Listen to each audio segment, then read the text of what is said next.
विद्यार्थी मित्रांनो नमस्कार. आजचा आपला टॉपिक आहे सिलेबस पेक्षा वेगळा थोडासा, जो की 1.3 इयत्ता 6वीच्या पुस्तकात ग्रामरचा भाग टेन्स थोडक्यात त्यामध्ये दिलेला आहे.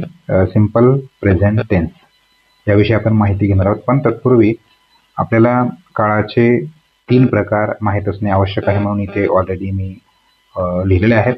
प्रेझेंट टेन्स वर्तमान काळ, पास्ट टेन्स भूतकाळ, फ्युचर टेन्स भविष्यकाळ. आणि या मुख्य 3 प्रकाराचे एकूण 4 प्रकार पडतात, म्हणजे 4 प्रत्येकी 4 प्रकार. Simple, continuous, perfect, perfect continuous. Simple म्हणजे साधा, कंटिन्युअस म्हणजे चालू, परफेक्ट म्हणजे पूर्ण, परफेक्ट कंटिन्युअस म्हणजे चालू पूर्ण. मग आता या प्रत्येकाचे आपण जे 4 भाग हे केलेले आहेत ते कशा पद्धतीने पाहायचं आहे तर पहा.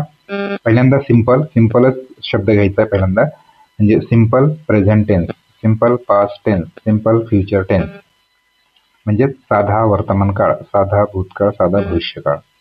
अशा पद्धतीने तुम्ही हे लक्षात ठेवू शकता. त्यानंतर कंटिन्युअस, परफेक्ट आणि परफेक्ट कंटिन्युअस हे मात्र अशा पद्धतीने लक्षात ठेवा की प्रेझेंट कंटिन्युअस टेन्स म्हणजे चालू वर्तमान काळ.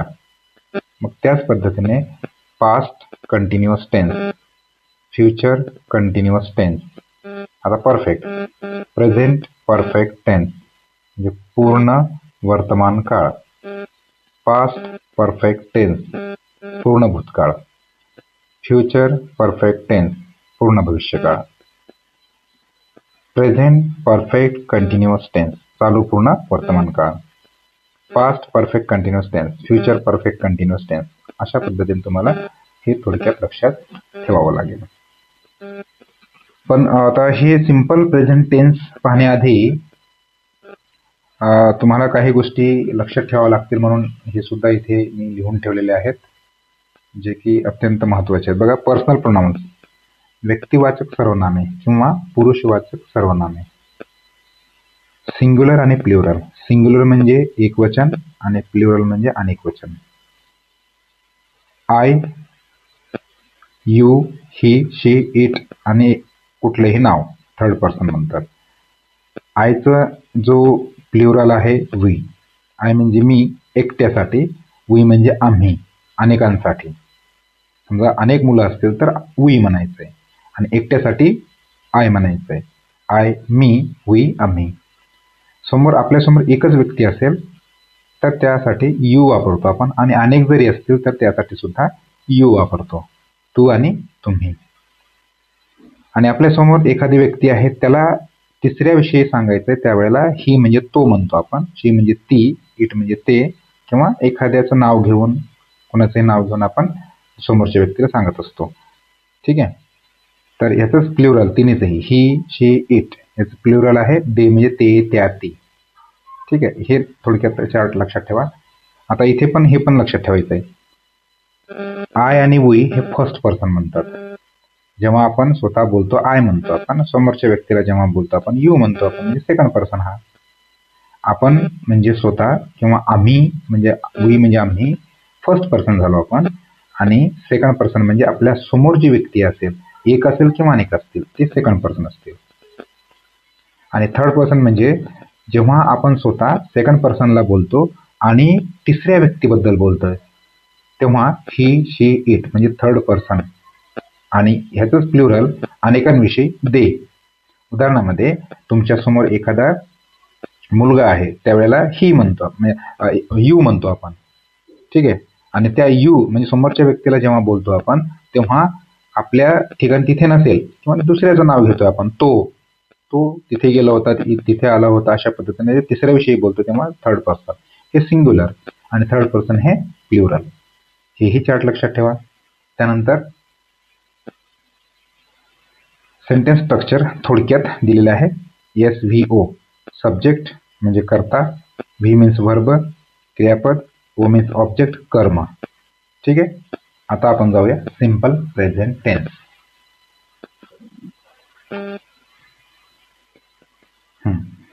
सिंपल प्रेझेंट टेन्स, साधा वर्तमान काळ, याचं सूत्र पहिल्यांदा पाहू आपण. सूत्र subject plus V1 plus object. आता सांगितलं तुम्हाला इथे की एस मीन्स सब्जेक्ट म्हणजे कर्ता, व्ही मीन्स वर्ब म्हणजे क्रियापद, ओ मीन्स ऑब्जेक्ट म्हणजे कर्म. ठीक आहे. आता इथे V1 लिहिलंय मी इथे. तेव्हा सब्जेक्ट वर्ब आणि ऑब्जेक्ट. वन म्हणजे इथे क्रियापदाचे पहिले रूप. ठीक आहे. आता हे क्रियापदाचे पहिले रूप हे आपण पुन्हा पाहूया काय आहेत ते भानगड आता बघूया, नंतर पुढे येईलच. पण सिंपल प्रेझेंट टेन्सचे वाक्य बनवत असताना हे सूत्र तुम्ही लक्षात ठेवा. सब्जेक्ट म्हणजे कर्ता, कर्ता म्हणजे आता जे सांगितलं I, we, you, he, she, it, they. उदाहरणामध्ये एक्झाम्पल्स घेऊया पहिल्यांदा आपण. एक्झाम्पल नंबर 1 पुस्तकामध्ये आहे बघा, आय प्ले. आय प्ले एवढंच आहे. मी खेळतो किंवा मी खेळते. आता ऑब्जेक्ट वापरलेलं नाही, मग आपल्याला ऑब्जेक्ट घ्यायचा आहे. समजा आय प्ले बॅडमिंटन किंवा क्रिकेट करू आपण फेमस. I play cricket. मी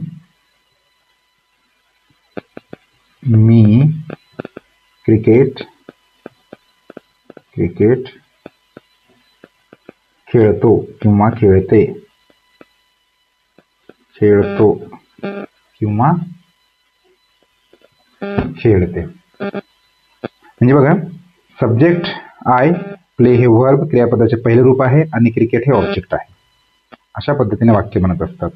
आता तुम्ही आयच्या जागी कुठलं, आता कोणतेही तुम्ही वापरू शकता. बघा कशा पद्धतीने सर्व सेंटेन्स बनलेले आहेत बघा. नंबर 2, 3, 4, 5, 6. इथे आय, इथे वी लिहितोय मी, वी. इथे यू लिहितो आणि इथे ही, इथे शी, इथे इट. नंबर 7 इथे दे आणि इथे नंबर 8 लिहितो एखाद्याचं नाव, जसं आयुष लिहिलं होतं मी, आयुष. ठीक आहे. आता बघा, प्ले शब्द वापरा किंवा कोणतेही वर्ब वापरा. वर्ब म्हणजे क्रियापद. आणि आणखी एक गंमत बघा, वर्ब ओळखण्यासाठी सिंपल वे, जे मराठीतून ने शब्द शेवटी येत आहे. ने म्हणजे बघा कसा, मराठीतून ने शब्द शेवटी. उदाहरणामध्ये हे ने आहे, इथे मी लिहिलंय मी धावणे. ने आलं बघा. इथे मी परत ने शब्द लिहितोय, खाणे. बघा ने आलंय. पिणे, इथे ने आलंय. म्हणजे असे कोणतेही. आणि हे इंग्लिशमध्ये आपण लिहिल्यानंतर धावणेला रन, खाणेला ईट, पिण्याला ड्रिंक.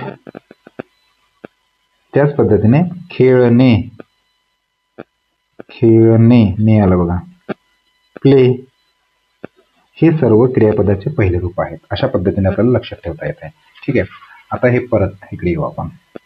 पहा इथे I play cricket, me cricket खेळतो किंवा खेळते. वी प्ले क्रिकेट, आम्ही. इथे मीच्या जागी आता वी म्हणजे आम्ही क्रिकेट खेळतो किंवा म्हणजे खेळतो. ठीक आहे. यू प्ले क्रिकेट, आम्ही, तू किंवा तुम्ही क्रिकेट तू क्रिकेट खेळतोस किंवा तुम्ही क्रिकेट खेळता. He plays. आता इथे थोडक्यात बघा, हेच वाक्य घेऊ संपूर्ण आपण. We play cricket, we play cricket, आम्ही क्रिकेट खेळतो. You play cricket, you play cricket, तू क्रिकेट खेळतोस किंवा तुम्ही क्रिकेट खेळता. ही, इथे थोडस बदल आहे. He plays cricket, CRICKET. He plays cricket, she plays cricket, she plays cricket. It plays. आता इथे इट हे प्राण्यांसाठी आणि वस्तूसाठी वापरतात, पण इट प्लेज, काही प्राणी असतील तर प्लेज खेळू शकतात. ठीक आहे. परंतु काय खेळतात, क्रिकेट तर नाही खेळू शकत. म्हणून आपण हे इथे न लिहिता पुढे जाऊ आपण. It plays. ठीक आहे. डॉग्स असतील किंवा कोणते असं खेळतात ते, इट प्लेज. परंतु इथे मी तर रिकामा सोडलाय. They play cricket. Ayush plays cricket. म्हणजे बघा कसे बनलेत वाक्य. Simple present tense. तुम्ही जे करता आता सध्या त्या सर्वांसाठी या पद्धतीने हे सूत्र वापरून तुम्ही बनवू शकता. इथे प्लेच्या जागी कोणतेही आता घ्या. आता जे म्हटलं रन म्हणजे धावणे. आय रन, मी धावतो किंवा धावते. आय रन फास्ट, मी वेगाने किंवा फास्ट धावते किंवा धावतो. वी रन, आम्ही धावतो. यू रन, तू किंवा तुम्ही धावता. He runs, she runs, it runs, they run, Ayush runs. म्हणजे कोणतेही वर्ब वापरा इथे आणि ऑब्जेक्ट सुद्धा. अशा पद्धतीने सिंपल प्रेझेंट टेन्समध्ये तुम्ही बोलू शकता. म्हणजे आता समजा मी जेवतो, इथे आय इट, आम्ही जेवतो. वी इट, इथे तुम्ही किंवा तू जेवतोस. यू इट, तो जेवतो. ही इट्स. आता हे लक्षात आलं असेल की आता इथे जे आहेत थोडक्यात फरक जे म्हटलंय इथे जे आहे, एक मिनिट, इथे एस, इथे पण एस, इथे पण एस लागलाय. हा, हे लक्षात ठेवायचंय विद्यार्थी मित्रांनो. ही, शी आणि इट हे थर्ड पर्सन आहेत. तुम्ही आधीचं जे पाहता ना, आधीचं तुम्ही जे पाहिलात म्हणजे इथे लिहिलेले आहेत बघा थर्ड पर्सन वगैरे. ही, शी, इट असेल थर्ड पर्सन तर त्याला येस किंवा इएस लागतं, म्हणजे क्रियापदाला. Otherwise first person, second person आणि म्हणजे हे जे आहेत they, we, you, I, we, you आणि दे ह्या थर्ड पर्सनला, आपला फर्स्ट अँड सेकंड पर्सन आणि थर्ड पर्सन प्लुरलला येस किंवा इएस लागत नाही.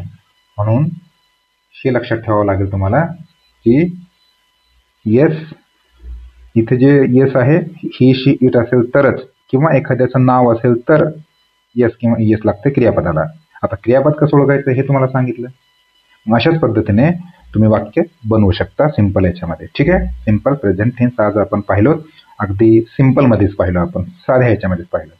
या पद्धतीने वाक्य बनवा तुम्ही. हे सूत्र पाठांतर करा आणि हे यस कधी लागतंय कधी लागत नाही हे व्यवस्थित पहा आणि स्ट्रक्चर्स बनवायला सुरुवात करा. नेक्स्ट व्हिडिओमध्ये आपण सिंपल प्रेझेंट टेन्स आता झालंय, सेकंड पाहू आपण. प्रेझेंट टेन्स पूर्ण करूया आपण. कदाचित आपल्याला फक्त सिंपल प्रेझेंट टेन्स हे शिकायचं यावर्षी, परंतु आपण कंटिन्यू व्हिडिओ बनवू हे ग्रामर जे टेन्स आहे त्या बाबतीत, आणि हे जे सेकंड आहे म्हणजे कंटिन्युअस, नंतर परफेक्ट कंटिन्युअस हे आपण अभ्यासूयात. ठीक आहे. धन्यवाद.